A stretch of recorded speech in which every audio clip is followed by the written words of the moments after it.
তুলতে পারতেছ না, আমি তুলে দিচ্ছি, দাও। মাশাআল্লাহ, কত সুন্দর বেগুন, কোনো পোকা নেই, কত সুন্দর ফ্রেশ। মানে আপনার পরিবারের সবজির চাহিদা মেটানোর জন্য অবশ্যই ছাদ বাগানে ছাদ কৃষি শুরু করুন।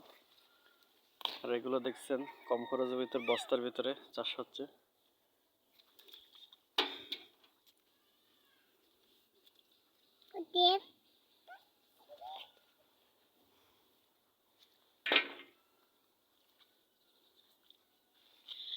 কিছু মরিচ এবং বেগুন উঠালাম। প্রতিদিনের ভিডিও আপনাদের দেখানো হয়। ভিডিও ভালো লাগলে অবশ্যই একটা শেয়ার দিবেন।